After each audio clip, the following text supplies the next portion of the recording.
Hello student, हमारे YouTube channel में आप सभी का स्वागत है। आज का जो हमारा टॉपिक होगा सीटेट के ऐसे महत्वपूर्ण बिंदु से होगा जहां से आप बच नहीं सकते हैं। कहने का तात्पर्य है वहां से हर बार क्वेश्चन बनते हैं।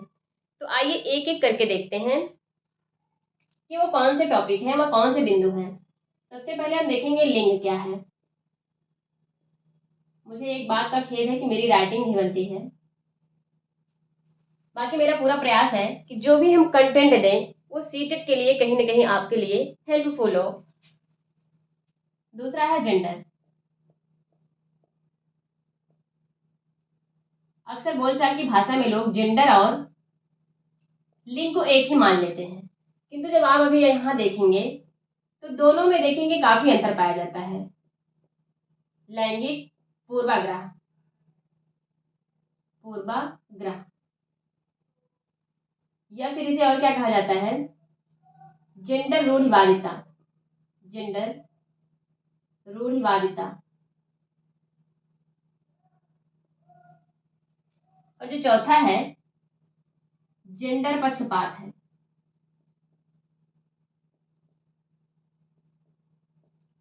जैसा कि आप देख पा रहे हैं यहाँ पर यदि लिंग देखा जाए, 3 जगह तो जेंडर है और एक जगह क्या है, लिंग है। इसका परसेंटेज मात्र 25% है और इन तीनों का परसेंटेज जो है ये क्या है, ये 75% हो गया। तीनों का 3 गोले 75% के बराबर है और ये क्या है, लिंग के बराबर है। जो ईश्वर ने बनाया है, जो ईश्वर प्रदत्त है वो क्या है, 25% है और जो समाज ने क्रिएट किया है वह 75% है। तो आइए देखते हैं कि लिंग क्या है, जेंडर क्या है। कॉमन भाषा में जो कह दिया जाता है कि जेंडर और लिंग एक ही है, अभी वास्तव में आप समझ पाएंगे कि दोनों एकदम अलग अलग कॉन्सेप्ट हैं। जैसा कि जो लिंग है इसका सीधा सा क्या है, यह सिर्फ लिंग निर्धारण करता है।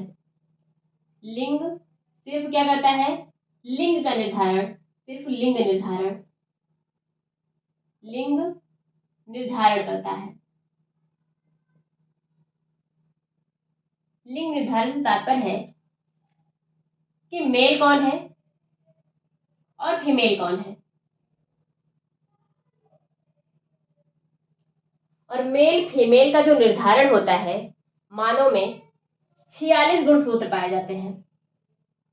कितने पाए जाते हैं, 46 गुणसूत्र पाए जाते हैं संख्या में और 23 जोड़े पाए जाते हैं। क्या पाए जाते हैं, 23 जोड़े पाए जाते हैं। 23 जोड़े क्या पाए जाते हैं, गुणसूत्र पाए जाते हैं। जो 23वां गुणसूत्र होता है, 23वां गुणसूत्र होता है, इसी के माध्यम से ये किसमें होता है, मेल में होता है। इसी के माध्यम से लिंग का निर्धारण होता है कि कौन मेल है या कौन फीमेल है, कौन बॉयज है या फिर कौन गर्ल्स है। सिर्फ इसका इतना सा मीन्स होता है लिंग का कि वह निर्धारण करता है और कुछ भी नहीं करता। और ये कैसा है, ये ईश्वर द्वारा प्रदत्त है, ईश्वर द्वारा प्रदत्त, अर्थात जो ईश्वर ने दिया है वह लिंग है। इसे ईश्वर ने बनाया है। इसे और क्या कह सकते हैं, ये जैविकी अवधारणा है। क्या है, जैविक अवधारणा है, अवधारणा है, बायोलॉजिकल कॉन्सेप्ट, बायोलॉजिकल कॉन्सेप्ट। आप जब देखेंगे, यहाँ से आप देखेंगे कि बहुत सारे क्या बनते हैं, सीटेट में क्वेश्चन बनते हैं इसके एप्लीकेशन से। ऐसे ऐसे एग्जाम्पल दे दिए जाएंगे और वहां फिर ये चारों ऑप्शन दे दिया जाता है और पूछा जाता है यहाँ पर क्या है। तो चारों को जब एक एक करके समझ लेंगे तो फिर कोई प्रॉब्लम नहीं आएगी। तो आपने देखा कि लिंग जो है उसका सीधा सा तात्पर्य क्या है कि वह निर्धारित करता है कि कौन मेल है कौन फीमेल है। अगला हमारा है जेंडर। क्या है, जेंडर। जेंडर जैसा कि हमारे समाज द्वारा क्रिएट किया गया है, क्या किया गया है, यह एक सामाजिक अवधारणा है। सबसे पहले सामाजिक अवधारणा है जिसे समाज ने क्रिएट किया है। और समाज में हम लोग हैं और समाज हम ही लोग के द्वारा बनाया गया है। और ये जो जेंडर में भेदभाव स्टार्ट होता है वो हमारे घर से स्टार्ट होता है, जहां पर सबसे पहले बच्चे का समाजीकरण होता है वह हमारा क्या होता है, परिवार होता है। क्या होता है, हमारा परिवार होता है। और जेंडर का मतलब आप समझ रहे हैं कि हमारे समाज ने जो क्रिएट किया है कि महिलाएं ये कार्य कर सकती हैं। महिलाओं का दिल क्या होता है, कोमल होता है, और पुरुषों का जो दिल होता है वो क्या होता है, कठोर होता है। उन्हें वो द्रवित नहीं होते हैं कभी। ऐसा क्या है, ऐसा मान रखा है। हमारी क्या है ये, इसमें मानसिक क्षमता जो हमारी बन गई है, हमारी मानसिकता जो बन गई है, क्या है ये हमारी मानसिकता है जो पहले से हमने क्या कर लिया है, धारण कर लिया है। ये क्या है, ये जेंडर का मीन से क्या है कि कौन व्यक्ति कौन से कार्य कर सकते हैं। छोटे बच्चे हैं तो क्या कर सकते हैं, बड़े बच्चे हैं तो किस काम में जा सकते हैं। ये सब हमारी क्या है, मानसिकता है, जिसका कोई प्रमाण नहीं है।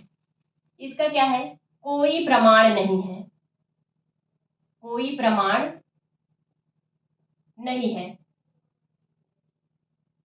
ना तो कोई साक्ष्य है, ना कोई प्रमाण है। ऐसा कहीं लिखा नहीं पाएंगे कि पुरुष ये कर सकते हैं, महिलाएं ऐसा कर सकती हैं। किंतु हमने पहले से क्या किया है, मान रखा है। और गणित में तो अक्सर होता है कि बॉयज को क्या होता है, गणित ज़्यादा आती है और जो गर्ल्स हैं उनको गणित नहीं आती है। किंतु क्या ऐसा कहीं लिखा हुआ है? आज तो देखेंगे, आज के डेट में लड़कियां कितना अच्छे से परफॉर्मेंस कर रही हैं हर क्षेत्र में। तो ऐसा कहीं लिखा नहीं पाया गया है। तो जेंडर का मीन्स है जिसका कोई प्रमाण न हो, ऐसा अंधविश्वास बन गया है कि ऐसे हम लोग कर सकते हैं और ये लोग ऐसे नहीं कर सकते हैं। दूसरा क्या है, लैंगिक पूर्वाग्रह या फिर जेंडर रूढ़िवादिता।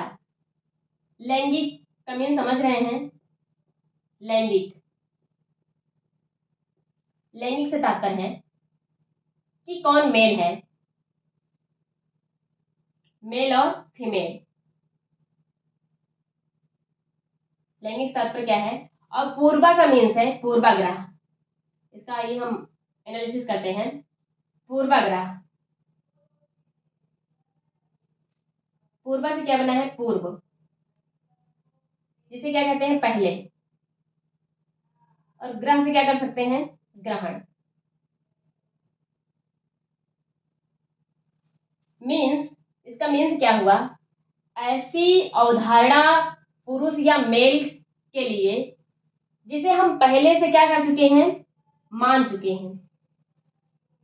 इस शब्द का मीन्स देखिए क्या निकलता है कि महिलाओं और पुरुषों के प्रति हमारी पहले से ऐसी अवधारणा बन चुकी है जिसे हमने क्या किया है, ग्रहण कर लिया है।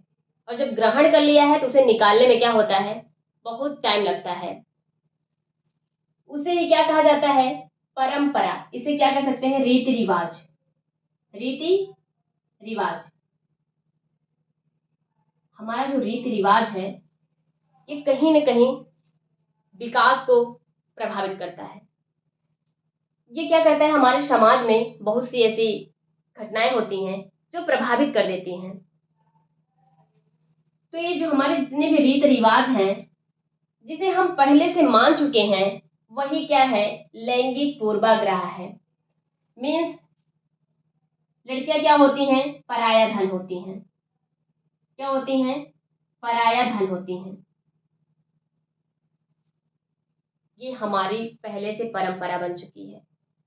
हमें पता है, हम पहले से मान चुके हैं, हमारी मानसिकता बन गई है कि लड़के रोते नहीं हैं और लड़कियां क्या करती हैं, रोती हैं।